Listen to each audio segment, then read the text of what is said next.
quien es director general de Coesida Jalisco y médico adscrito de la Clínica Vespertina de VIH del Hospital Civil Juan Menchaca.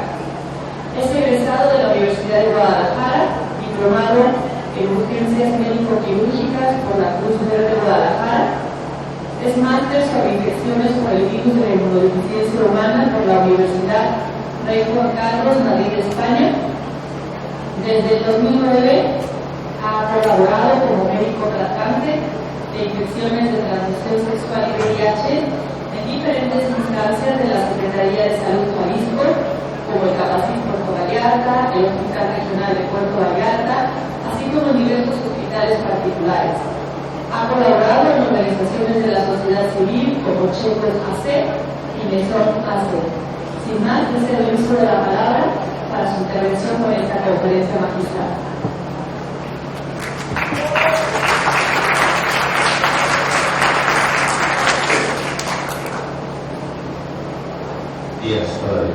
Buenos días a todas y todos y todos.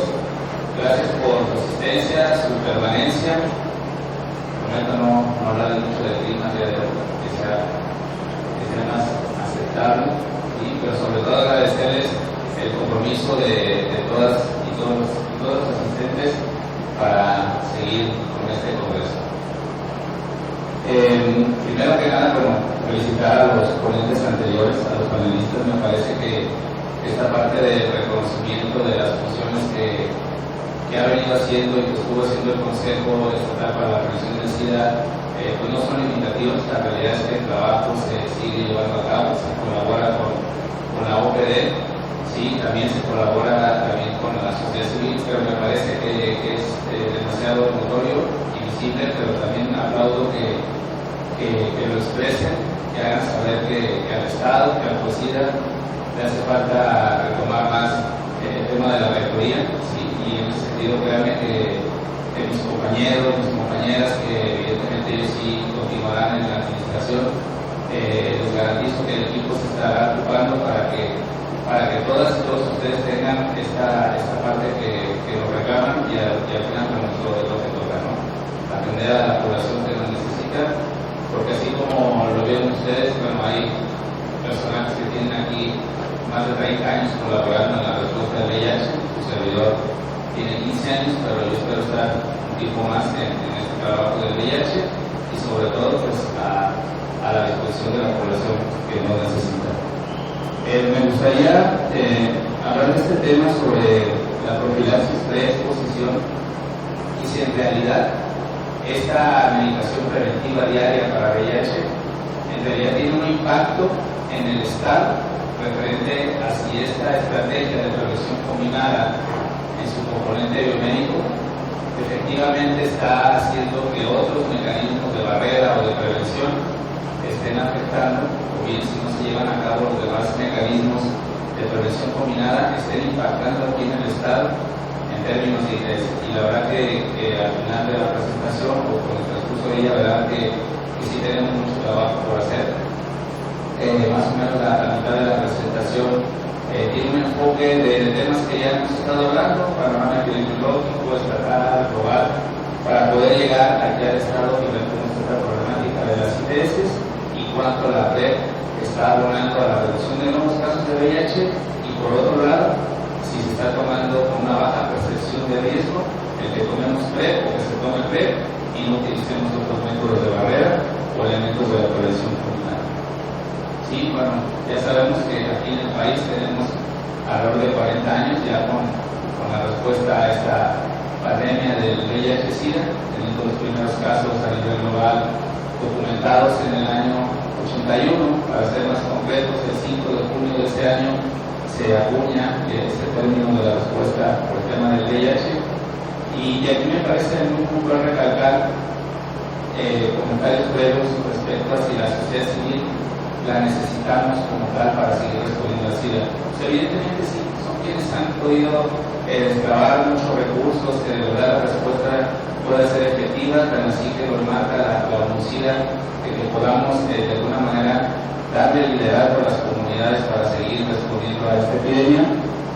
Pero también sabemos que esta infección nace con un estigma, ¿sí? Es importante que todos sepamos que como médicos también nosotros aprendemos de nuestras y nuestros pacientes, ¿sí? Y la realidad es que muchos usuarios en lo personal a mí me han hecho ver que esta infección nace con un estigma. Si ustedes sabrán, los criterios para poder sospechar si alguien vivía con VIH era que fuera hombre homosexual, ¿sí? O que viniera de países del Caribe, ¿sí? Que tuviera condiciones o enfermedades como la hemofilia, entre otras cosas. Entonces ya desde ahí se empezó a catalogar y se empezó a clasificar que esta era una infección que ocurría en cierto sector de los grupos de la diversidad sexual. Y me parece que ese es un tema que debemos responder, tal como lo marca la NUCIDA, y no hasta el 2030. La verdad es que se tiene que hacer una evaluación el próximo año para saber si tenemos que cambiar el rumbo de la respuesta a poder eliminar los casos de SIDA para el 2030.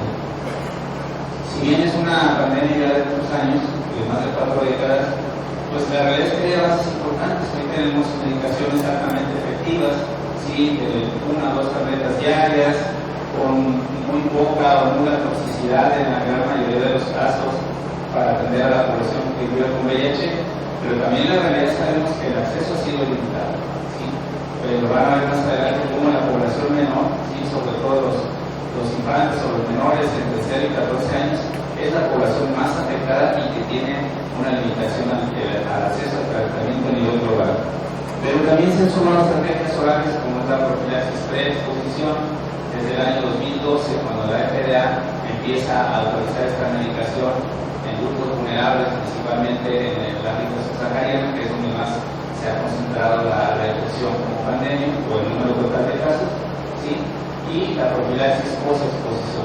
Los primeros estudios que nos hablaron de la eficiencia o eficacia de esta estrategia preventiva fue justamente atender a las mamás indetectables o bien a las mujeres gestantes, ¿sí? Llevarlas a término con una supresión biológica para que sus productos nacieran libres de VIH, pero además tomando una medicación diaria durante 28 días de la siludina.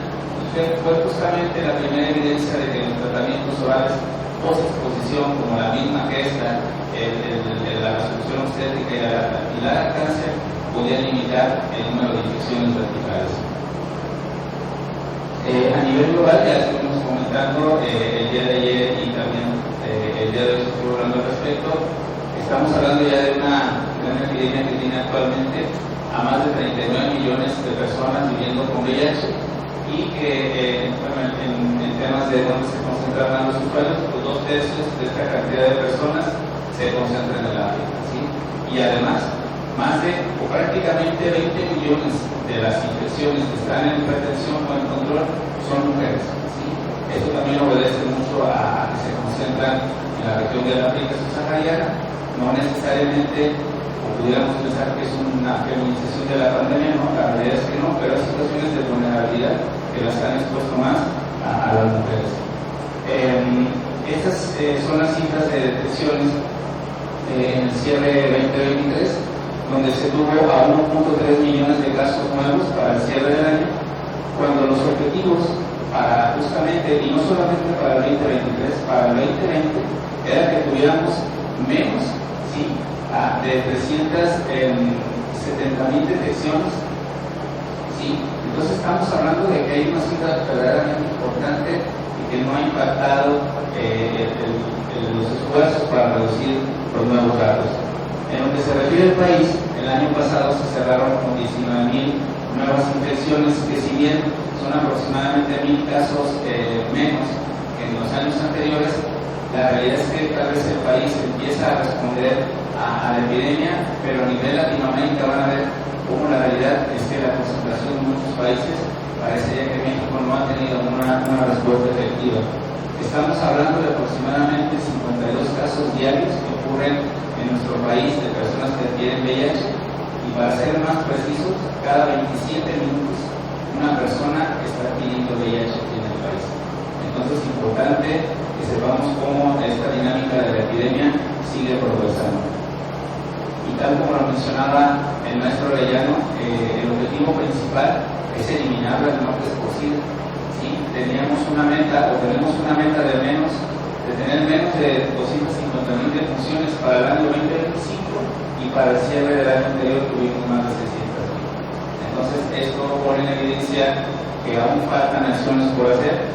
Y bueno, desde que esta pandemia se describe como tal, ha provocado más de 85 millones de infecciones y más de 40 millones de muertes.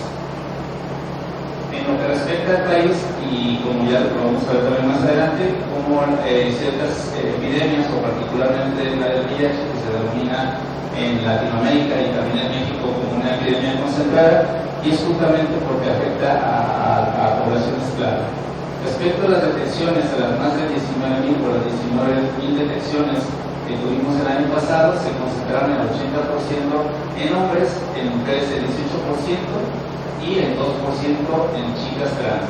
¿Sí? Y también con estas situaciones de vulnerabilidad que ya nos explicaba muy traumada muy puntualmente. Aquí está la concentración de los nuevos diagnósticos, con un 67% entre personas de 20 y 39 años de edad, ¿sí? Seguidas en personas mayores de 40 años de edad en un 28% y no menor un 5% en menores de 19 años. Pero la realidad es que van a ver cómo la dinámica de las infecciones en este grupo de edad hay un incremento desde el año 2015. Y estos son reportes que los obtenemos a través de las cédulas con las que aplicamos las pruebas rápidas, donde a través del interrogatorio las personas que estamos atendiendo nos definen su identidad de género. Y en ese sentido, los hombres que tienen sexo con hombres, en un 68% es donde se han concentrado los diagnósticos del 2023, ¿sí? Seguido de las mujeres heterosexuales, posteriormente de los hombres que tienen sexo con mujeres, y también poblaciones no menos importantes, las personas que usan drogas inyectables, también la vía perinatal que sigue ocurriendo no solo en Jalisco, sino también en México y en el mundo. Y estos son los estados donde hay una mayor tasa de infecciones, donde más están haciendo los diagnósticos en el país. Si bien Jalisco tal vez no figure en estos primeros 5 lugares, como ya se comentó previamente, estamos en el 4º lugar a nivel nacional de casos activos o casos en retención, lo que significa que si bien no tenemos la concentración mayor de nuevos casos, por la vez el cierre del año pasado tuvimos más de 1.200 nuevos casos, entonces es una cantidad también importante. Y es así como justamente la UNOCIDA define que en México se tiene una epidemia concentrada. ¿Esto qué quiere decir? Ya se ha comentado, que afecta a grupos clave que tienen condiciones sociales, endémicas y también fisiológicas que los hacen más vulnerables para adquirir VIH. En primer lugar, tenemos hay un riesgo, por ejemplo, de 35 veces más de adquirir VIH si se utilizan drogas inyectables, después si se comparten los instrumentos o los utensilios contaminados, ¿sí? Seguido de las y los trabajadores sexuales, ¿sí? En un 30 veces más de riesgo, pero también los clientes del trabajo sexual. Posteriormente también lo encontramos en los hombres que tienen sexo con hombre con 28 veces más de riesgo de adquirir VIH mediante esta práctica sexual, y no menor en mujeres trans 14 veces más. Estamos hablando que para definir que esta es una epidemia concentrada es porque el 5% de la prevalencia ocurre en estos grupos, ¿sí? A diferencia de la población general en México, estamos hablando de una prevalencia de 0.28%, que estaremos hablando de un ejemplo muy sencillo, es que por cada 3.000 pruebas aplicadas fuera de estos grupos tendremos un caso reactivo. Pero si aplicamos, ¿sí? Por ejemplo, 1.000 pruebas en estos grupos, ¿sí? Pudiéramos tener una cantidad sumamente importante de casos reactivos si pensamos que el 5% se ubica en esta población. A lo mejor hacemos 3.000 pruebas, pudiéramos hasta tener 150 casos reactivos en estos grupos clave. ¿Sí? Y aquí empezamos como las estrategias de tener un tratamiento antirretroviral universal, y además el tratamiento como prevención es una de las primeras estrategias con las cuales podemos prevenir el VIH, y esto también forma parte del componente biomédico de la prevención combinada, donde si tenemos a un paciente con supresión virológica, que también lo conocemos como estar indetectable, esto limita la transmisión, por lo que lo definimos como intransmisible. ¿Sí? Entonces, hoy en día con las terapias antirretrovirales que tenemos, en el cual le llamamos terapias robustas, porque tienen medicamentos altamente efectivos, con como son los inhibidores de la integrasa, que son fármacos que en menos de 6 u 8 semanas, cuando mucho, llevan a los pacientes a una supresión biológica de manera muy temprana, lo que limita el tema de la infección. Si se hacen acciones, por ejemplo, en infecciones agudas, pudiéramos limitar por lo menos hasta 4 nuevas infecciones por año si hacemos intervenciones puntuales. Entonces, por eso es importante siempre recalcar la terapia antirretroviral como prevención en pacientes que viven con VIH, lo cual limita la transmisión a sus parejas sexuales. Recordando cuáles eran las metas de la UCIDA para el 2014 y además apegadas a los objetivos del desarrollo sostenible, y eran los primeros 390, ¿sí?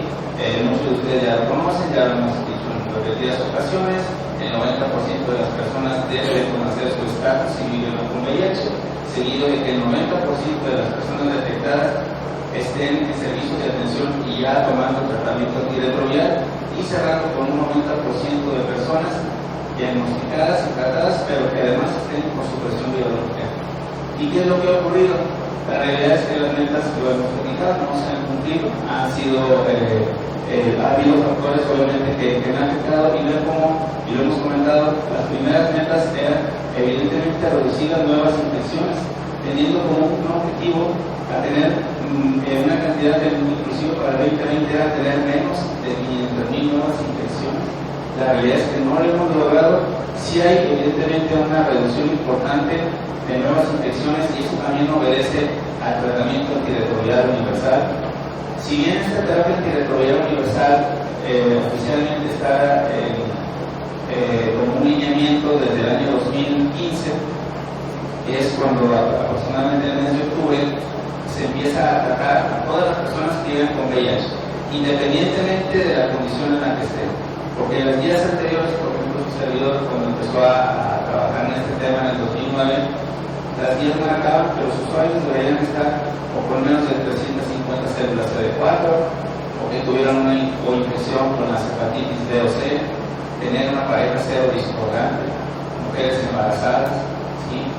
Adultos mayores de 65 años con alguna comorbilidad importante, principalmente de tipo cardiovascular. Entonces, las guías se han ido modificando, y justamente a partir de 2015 el tratamiento es universal. No es necesario tener una cantidad una cifra particular de CD4, si tiene alguna confección o no, porque no solamente la infección por VIH afecta el sistema inmune, que parecería que es nada más el blanco de la infección, es una enfermedad inflamatoria, ¿sí? Y además hoy en día tenemos terapias antirretrovirales que parece ser que están sumando este proceso inflamatorio y además metabólico. Empezamos a visualizar, y ya se presentó el día de ayer, ya tenemos un 20% de personas registradas en plataforma mayores de 50 años de edad. Entonces nos vamos a enfrentar también a algunas condiciones de salud propias de la edad, pero además de estos efectos adversos de algunas terapias antirretrovirales y que tienen una afectación metabólica, va a haber un incremento tal vez de enfermedades hepáticas, y más adelante en el siguiente panel hablarán de justamente cómo a nivel hepático ha habido complicaciones por el uso de algunos fármacos, pero también el cáncer va a ser una de las enfermedades junto con la obesidad que pueden ocurrir mucho justamente por tener estas terapias orales diarias, que si bien son efectivas y que ya nos dan un pronóstico de vida hasta vivir más de 70 años, y se diagnostica aproximadamente a los 20 años de edad, bueno, parecería ser que el panorama no es tan malo, pero bueno, con estas terapias y la acumulación de tratamiento pueden tener estos efectos adversos. ¿Y cómo estamos, por ejemplo, para el cierre 2023 a nivel global? Si bien no se han logrado todos los objetivos, que ahora ya estamos más apegados inclusive a los 395, y repito, estos 395 no es llegar hasta 2030 con esos 395, es para el próximo año, ¿sí? Entonces es importante saber cómo estamos actualmente y cómo tenemos que acelerar las estrategias y obviamente el tema político en los estados para hacer esta respuesta.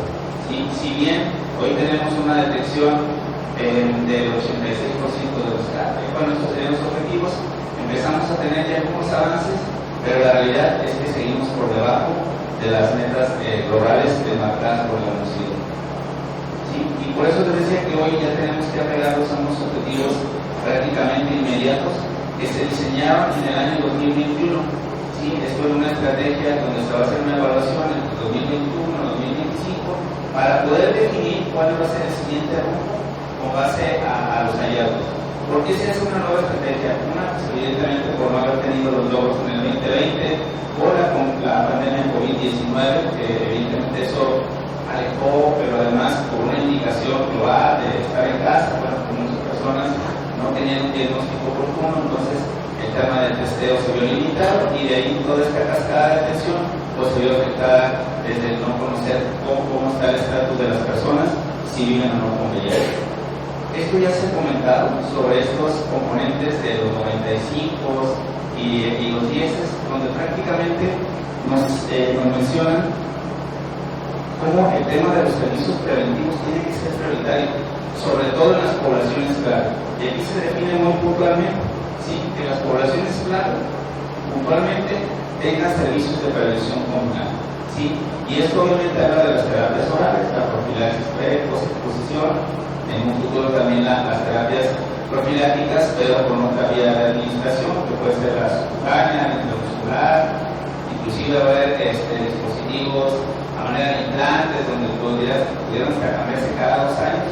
Tienen terapias muy innovadoras, pero parece ser que aún un poco asequibles para muchos países. Pero también otros servicios que suman esos componentes, como los servicios de salud reproductiva, pero verdaderamente eficientes. Yo por ejemplo, yo les confieso, cuando conocí la terapia pre-exposición, se me hizo increíble que tuviéramos que llegar a medicar a las personas o medicalizar a la sociedad para prevenir un riesgo para VIH. Yo decía, bueno, tenemos el preservativo, cuando vale 2, 3 pesos, precio del gobierno, ¿por qué tenemos que hacer esta transición? Porque hay mucha desigualdad a nivel global. Después, al día siguiente, yo le prescribo una anticoncepción a un usuario y digo, ¿cuál es la diferencia? Al final ofrecemos un servicio que puede limitar un fenómeno que posteriormente se ha convertido en un problema de salud pública, y hoy en día sabemos que estas terapias son altamente efectivas, pero que no han sido iguales para todos. Y bueno, le repito, estos temas de tener espacios libres de estigma y discriminación, por ejemplo, aquí menos del 10% de los países que tengan ese tema de leyes punitivas. Está dividido que son menos de 10 países los que tienen leyes que protegen a toda la población a que no vulneren sus derechos. Justamente la semana antepasada atendí a un usuario que pensaba viajar a Qatar, a Dubái. Dice, no puedo ir, doctor, porque ahí me van a hacer una prueba de ingreso, no puedo transitar en el país, no puedo circular con mi pareja hombre de la mano. Entonces, ¿cómo este tipo de situaciones pues evidentemente alejan a los servicios de salud, a las y los usuarios, a los servicios de detección y retención, ya en temas de diagnóstico y de prevención? Y bueno, si de verdad empezamos a posicionar todas las estrategias que nos marca la MUCIDA desde el 2020 para 2025, bueno, entonces sí vamos a poder alcanzar objetivos como reducir nuevas infecciones a menos de 370,000 a nivel global, que de verdad impactemos en las muertes a nivel global, sí, a tener menos de 250,000 para el próximo año, y justamente es acercando los servicios a la comunidad. ¿Y cómo están las metas a nivel global ya referente a los 395?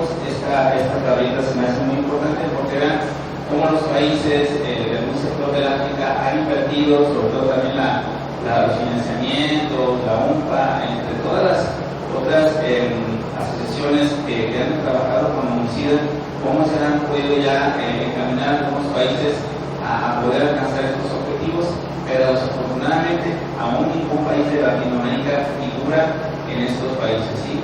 Vean también, aquí está el objetivo que nos marcó nuestro líder federal. Vamos a ver que también vamos en ese sentido. Y esto es cómo está la cascada de atención aquí en Latinoamérica. Esto es la población general que vive con VIH. Tenemos una detección, o reconocemos el estatus ya del 85% de las personas, el 72% de la población estimada de vida con VIH ya estaba con medicación antirretroviral, pero solo tenemos un 66% de personas indetectables. y que además pueden seguir transmitiendo el VIH a sus parejas.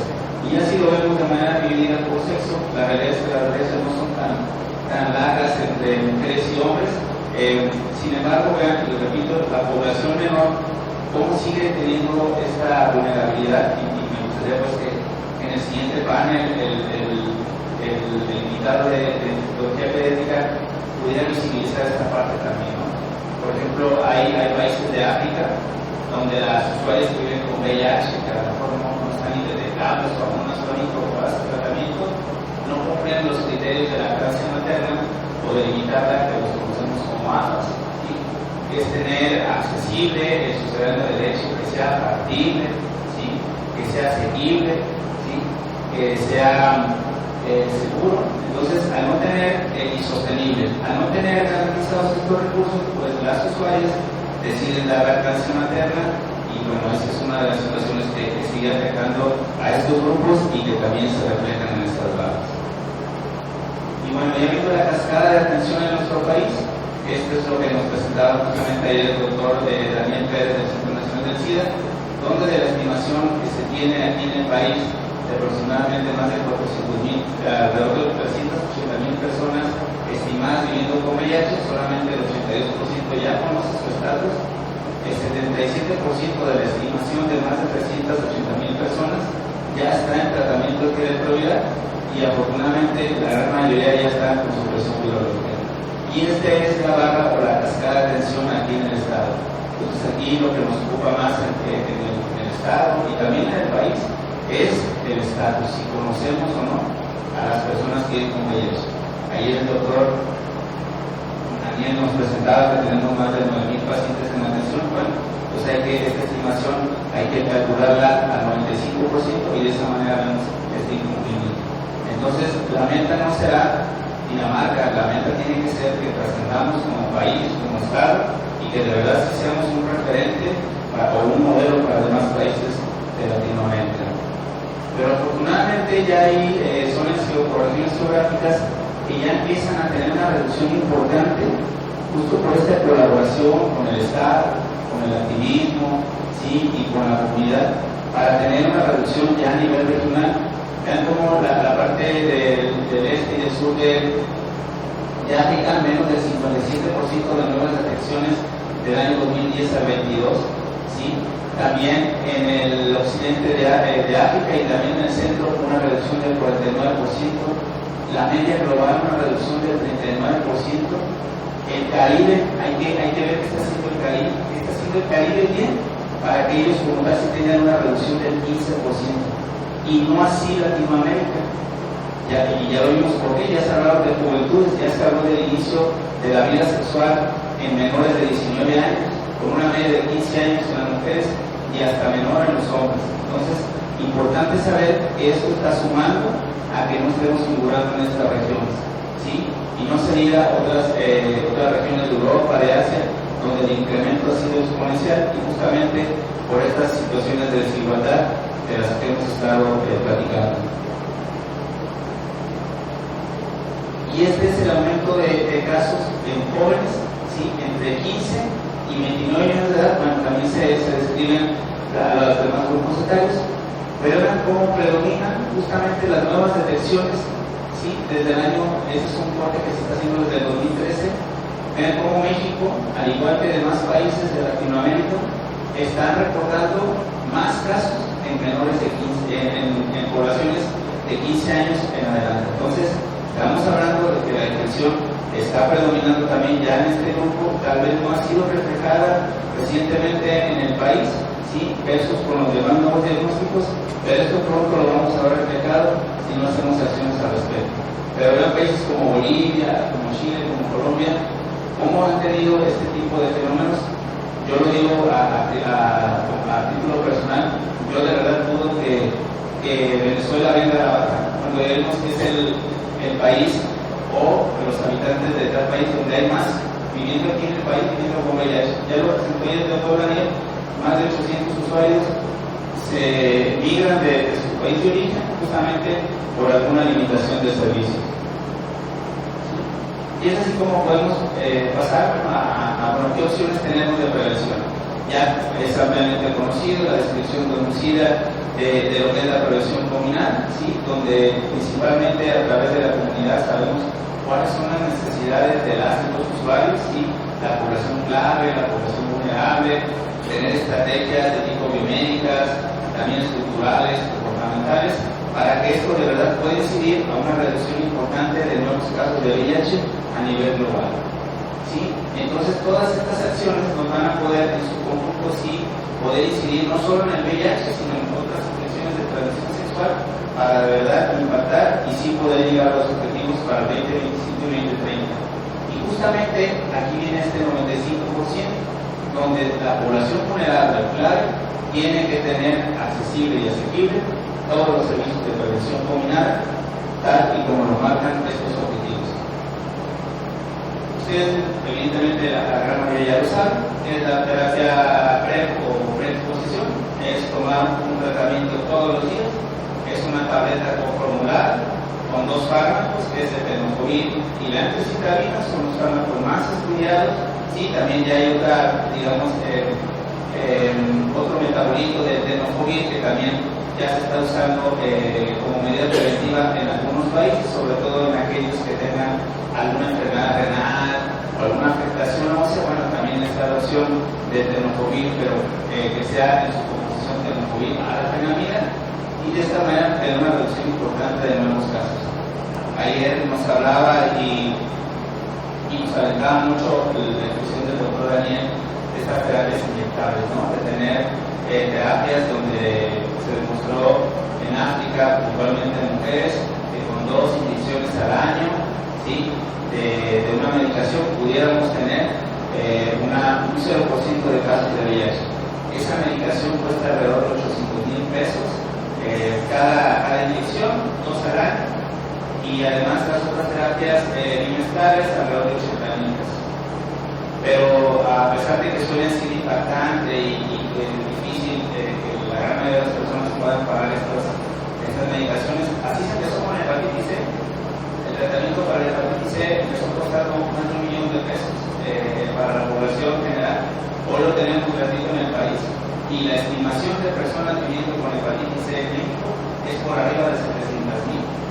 Entonces, hoy estamos hablando de que hay una terapia que elimina la hepatitis C a través de una estrategia de microeliminación, y por qué no pensar en tener medicaciones a futuro de acción más prolongada que evitaría esta parte de, no sé, el doctor Daniel, de la misma movilización de las personas y cómo ir calculando esta parte de cómo los servicios de salud pueden ahorrarse una cantidad importante de recursos teniendo terapias más efectivas, evitando el fenómeno de la fatiga farmacológica. Esto es tomar medicamento y no notar absolutamente nada. Si bueno, siempre me siento bien, pero tengo que tomar una terapia oral diaria, entonces evidentemente creo que tal vez no la necesite. Y eso pasa con muchas otras condiciones de salud, como la diabetes, la hipertensión, cuando los usuarios en las consultas dicen, ya dejé de tomarme mi condicionante porque nunca me siento mal. ¿Sí? Entonces es así como empiezan muchas complicaciones de muchas enfermedades, por el mal apego justamente. ¿Sí? Afortunadamente, las guías ya se han modificado a nivel global y hoy hay un ajuste importante de quiénes son candidatos a tomar las terapias preventivas. Y de las restricciones que teníamos en las guías previas, teníamos que tener un alto número de parejas sexuales. ¿Quién define eso? ¿Dónde dice? ¿Sí? Entonces es importante fue importante que se hiciera esta revisión y no limitar las terapias preventivas, o también tendrías que ser exclusivo trabajador o trabajadora sexual. No. Hoy la realidad es que las definiciones son más amplias para la población, ¿sí? Donde el hecho de tener vida sexual activa, completamente anal o vaginal, y que puedan tener este tipo de acompañantes, sí, como desconocer el estatus de la pareja si vive con VIH, si está o no indetectable, si tuvo una ITS en los siguientes 6 meses previos. Antes tenemos que tener de 2 a 3 o hasta más ITS para poder ser candidatos a tener una terapia preventiva para VIH. ¿Sí? Entonces me parece que hoy, y además hoy obviamente también la población que usa drogas inyectables. Me parece importante que hoy las guías han sido más incluyentes en ese sentido y que hoy podemos tener acceso para más poblaciones. Y justamente, y aquí lo definimos y se definió previamente, inclusive el país en su normativa, en la de grupos etarios, nos habla que podemos ya tratar a los adolescentes. Ya vimos cómo en Latinoamérica están incrementando los casos, cómo están incrementando en México. La verdad es que aquí están mis compañeros de la OPD de Servicios de Salud. Tenemos más de 220 servicios amigables en el estado. Tenemos más de 550 centros de salud, más de 40 hospitales regionales, hospitales civiles, Capacit, CAP, Hospital General de Occidente. La realidad es que toca migrar a este punto donde todas y todos deben tener este derecho accesible a tener una medicación preventiva para VIH. ¿Sí? Y esto es importante conocer, de que cuando se inicie la terapia preventiva se puede tener ya una exposición de riesgo.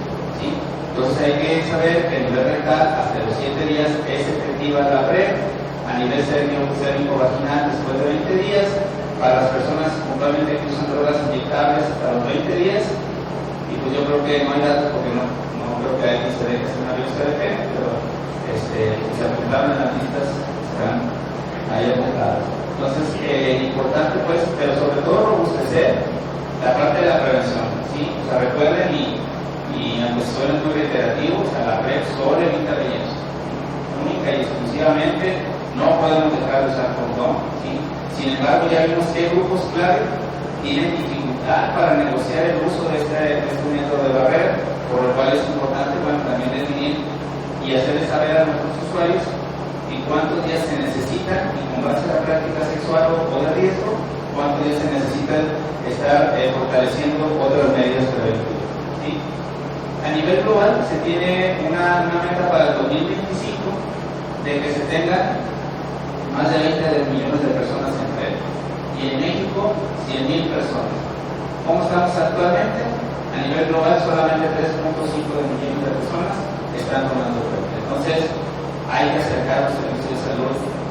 Las autoridades federales y globales han tenido un discurso muy repetitivo de acerquemos los servicios de salud, pero digamos que no solamente es acercar el servicio, ya lo decía el maestro Arellano, hay que acercar la comida, hay que acercar otras condiciones para las poblaciones en situación de vulnerabilidad o desigualdad, en donde es más importante comer, posiblemente, que estar tomando alguna medicación. ¿Sí? Y estas son las guías puntualmente de este continente, de cómo está el tema de si en las guías de cada país está la PrEP como una terapia preventiva para VIH. México es uno de los países que junto con Perú, Chile, que están en sus guías. ¿Sí? Está la terapia preventiva para VIH, ¿sí? Pero además señalan que lo tienen que distribuir las comunidades. Si bien se ha venido haciendo un trabajo importante con algunos organismos de la sociedad civil, esto tiene que incrementar. Ahí nosotros hicimos una visita, algunas virtuales, otras presenciales, y son más de 14 organismos de la sociedad civil que colaboran con el Estado o colaboran en términos de respuesta al VIH. ¿Sí? Y la realidad es que hoy en el Estado, y van a ver más adelante, son menos de 5 las que actualmente tienen medicación preventiva para VIH. ¿Qué tenemos que hacer? Invitar a países como Brasil, como Argentina, como Perú, ¿sí? Que la terapia preventiva para VIH la puedes encontrar en cualquier unidad de salud, en cualquiera, en un servicio amigable, en un homicida, en una unidad médica familiar de IMSS, en el Valentín en el país. ¿Sí? Así tendría que ser la red. ¿Sí? Por eso justamente algunos países de Centroamérica y el Caribe que sí están llevando a cabo esas acciones, ¿sí? Como Guatemala, por ejemplo, estamos viendo que tienen esta situación donde ellos sí pueden acudir a cualquier farmacia, cualquier unidad de salud para tener de manera gratuita esta medicación. Y por eso yo les decía que dudaba mucho que Venezuela, sí, que Nicaragua tuvieran reducciones en nuevos casos, cuando ni siquiera figuran en sus guías la terapia preventiva para VIH. Entonces, en México hay un gran avance, está posicionada, vienen las guías, Pero si de verdad se está hablando de que la puede otorgar la comunidad, pues entonces vamos a hacer este incremento de organismos a través del marco legal que sea necesario. Ya lo decía el doctor Ángel, lo que vamos a trabajar y anunciar, para que más organismos de verdad se sumen con el marco jurídico que sea necesario. ¿Sí? Desde que se inició la terapia preventiva en México, a través del primer proyecto que ya lo decía el licenciado Francisco Arjona, a través del proyecto IMPRED México, con Perú, Brasil y algunas ciudades del país, Jalisco fue uno de los estados que participó, ¿sí? Se han registrado que por lo menos han estado en plataforma a más de 18.500 personas con esta terapia preventiva. Y además, más de 5.000 han recibido la terapia post-exposición.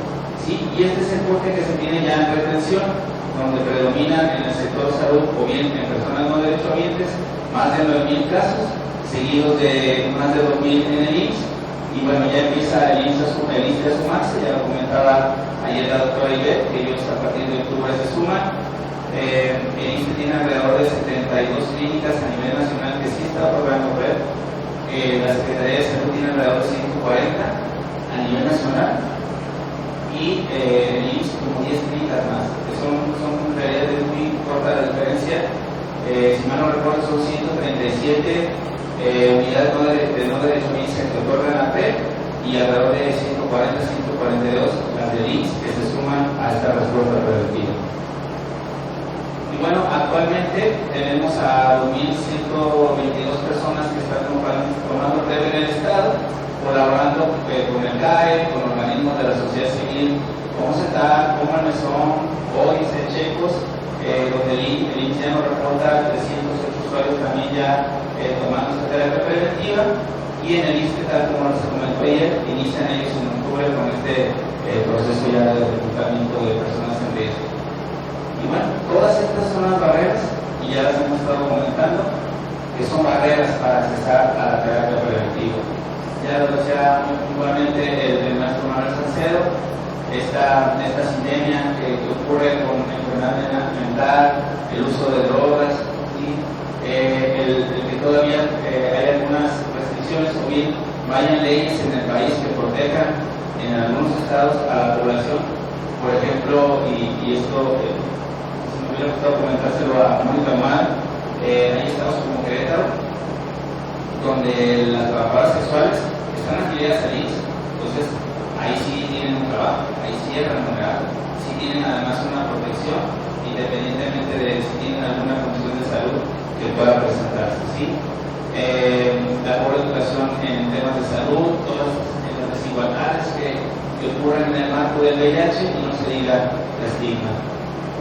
Entonces, viendo este panorama de que tenemos una terapia en el país, en el Estado, que hay una guía para acceder a ella, que el país la respalda, esperemos que en esta actualización que comentó ayer el doctor Daniel se pueda indicar lo que hace Brasil, lo que hace Argentina, lo que hace Perú, de tener PREP para todos. En realidad estas terapias preventivas existen en todas las unidades de salud y en toda la comunidad, ¿sí? Entonces, de verdad, tener esta terapia preventiva reduce, es un mito, es una realidad, se incrementa las ITS, pues ahí están los números, ¿sí? Clarísimos. La sífilis adquirida, vean el repunte que han tenido en los últimos años, que también esto obedece a un ejercicio bastante que reconozco a los tratantes, ha aumentado la notificación epidemiológica, ¿sí? Y esto desafortunadamente fue por el tema de la pandemia COVID, donde ahora hay que notificar absolutamente todo, ¿sí? Así como hay una guía hasta para doblar ropa para el IMSS, bueno, ahora tenemos que robustecer la notificación, porque entonces de verdad vamos a tener menos sesgada a la población que ha adquirido alguna de estas condiciones, ¿sí? Pero vean este fenómeno, cómo en las mujeres se notifican más los casos. Podemos explicarnos porque son las que van más a consulta, las que van a control prenatal y si les ofertamos una prueba, ¿sí? Pero no le estamos ofertando la prueba a todas sus parejas sexuales y además no las tratamos, ¿sí? Entonces no podríamos definir o no les podría definir en este momento si estas sean reinfecciones incluso, que sean usuarias y que los tratantes no ofertamos el tratamiento a las parejas, y esto evidentemente ha impactado en el tema de la sífilis congénita. Desafortunadamente somos el estado en segundo lugar a nivel nacional de más casos de sífilis congénita, ¿sí? Y esto obedece mucho a esta situación, a este fenómeno, ¿sí? Donde se ha notificado, ¿sí?, que de estas 1.402 personas con sífilis adquirida, el 25% de ellas usaban drogas durante el embarazo o sus parejas sexuales, ¿sí? Y que además no se hace valer la normativa, ¿sí? Cuando ustedes saben que a la usuaria no se le puede regresar en un hospital después de un evento obstétrico sin una prueba de sífilis a ella y su bebé, ¿sí? Entonces me parece que si la norma la hacemos valer, evidentemente podemos reducir estos casos. La gonorrea también, vean en estos años el repunte que tuvo, y otra vez en las mujeres ocurre este fenómeno, ¿sí? Estos son datos de los sistemas epidemiológicos y de vigilancia de aquí del país, ¿sí?, donde justamente parecería ser que las mujeres están más empoderadas a acudir a los servicios de atención, pero sus parejas no son tratadas. Entonces, esta parte hay que volver a posicionar, tratar a las parejas, tener evidencia de la cura de las usuarias y también de los usuarios. En el herpes genital, si bien se ha mantenido pues muy estable o sin muchos cambios, pero también ya empieza a migrar el tema de que las mujeres ocurran más notificación, ¿sí? Entonces hay que saber que el herpes genital y las demás infecciones de transmisión sexual de tipo ulcerativa, estas que producen llagas genitales, pues hacen las puertas más grandes de entrada para el VIH, ¿sí? Entonces es importante identificar que el herpes, el chancroide, que la sífilis son puertas de entrada aún más grandes para el VIH. Hay otras como son variantes de la clamidia, como es el hipogramuloma venéreo, donde ya encontramos unas adenopatías puntualmente a nivel inguinal, que es más común en hombres que tienen sexo con hombres y que además viven con VIH. Por eso que justamente ahí no ha habido muchos cambios, sin embargo, sigue reportándose más en esta población. El chancroide, vean, aquí se ha predominado más en los varones, y repito esto porque también esto es importante revisar, porque es una lesión muy similar a la de sífilis. Habría que hacer una revisión si esta población tuvo un escrutinio para sífilis, ¿sí?, o solamente esos fueron tratamientos empíricos. E incluso el estudio epidemiológico determina que hay que agregar el diagnóstico microbiológico. Entonces hay que revisar esta parte si en realidad tenemos algún subreporte o casos muy incrementados de sífilis con base a los hallazgos. La tricomoniasis, que es una infección más del género femenino, sí, y que se documenta más justamente por esta revisión semestral o anual, que es a través de la citología vaginal o papanícola. Sin embargo, bueno, estas son las infecciones, estas que estoy proyectando, son las que más reportes han destacado en los últimos años, desde el 2017. ¿Y por qué desde el 2017 estoy enmarcando esta revisión? Porque aquí todavía no tenemos PrEP en el país. ¿Sí? Entonces, por eso es importante que sepamos si las ITS se han incrementado justamente por la introducción de las terapias preventivas orales. ¿Sí? Vean los casos de VIH, estas cifras hay que revisarlas porque muchas veces estos son a través de estudios epidemiológicos. Si bien la razón mujer-hombre no ha cambiado, después 6 casos notificados por hombre por una mujer, la realidad es que hay que cruzar bien esto con salvar para también revisar si el patrón es aún mayor. Yo revisé el salvar hace unas semanas y eran más de 1.300 casos los del año pasado registrados, ¿sí? Y aquí vemos que no da esta parte con base a los estudios epidemiológicos. Entonces ahí falta reforzar a quienes son tratantes de esta entidad de hacer la notificación correspondiente. Entonces, pues es un mito o es una realidad. Ustedes digan que ya lo vimos.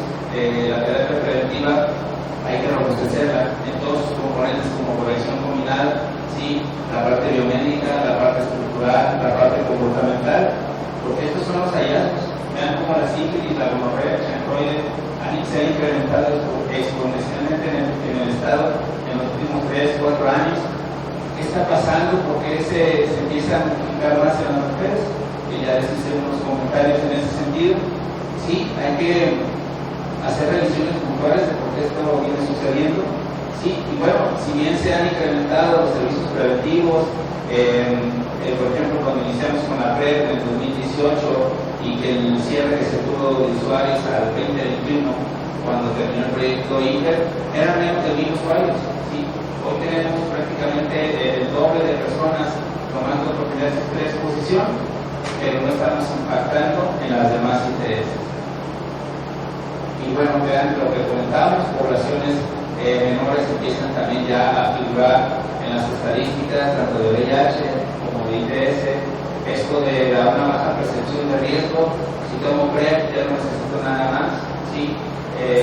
Ya sabemos que el tratamiento es gratuito, que muchas ITS se curan, la gran mayoría se curan las ITS incluso con una sola dosis de penicilina o de otras medicaciones, pero también pueden dejar complicaciones. La gonorrea puede ser sistémica, ¿sí? La sífilis puede ser neurosífilis, ¿sí? La clamidiasis y la tricomoniasis pueden generar infertilidad. Entonces es importante poder reconocer que hay una baja percepción de riesgo en nuestra población y evidentemente revertir esta situación con base a las intervenciones que hagamos en nuestro trabajo. Entonces, pues ya lo decía, la PrEP no reemplaza a los demás componentes de la prevención combinada. Y me gusta este ejemplo porque así se partió con la respuesta al VIH, a los objetivos de la SIDA, que nosotros solo veíamos la punta del iceberg, ¿sí? Y no sabemos cuántas personas más están viviendo con VIH. Entonces me parece importante tomar este modelo otra vez, reconocer que está ocurriendo un incremento de las ITS, pero también hay que posicionar todos los elementos de prevención. Y bueno, estas son demás estrategias que pueden sumar a la prevención del VIH. Muchos de ustedes ya conocidos por todos y todos, el uso correcto del condón, tomar la PrEP de manera efectiva, la circuncisión como favorece en la población masculina, estar indetectables. Aquí si los pacientes amirémicos no, pero esto depende mucho si se lleva a cabo la exclusividad sexual, bueno, se puede incrementar esta protección. Y además, ya lo comentaban también, todo lo que los componentes de una atención de PrEP, ¿no? Estar vacunados para el papiloma, estar vacunados para la hepatitis D, hacer estudios de seguimiento, ¿sí? Entonces todo esto es importante que lo conozcamos. Por mi parte es todo. Deseo a ustedes si tienen alguna pregunta. Muchas gracias.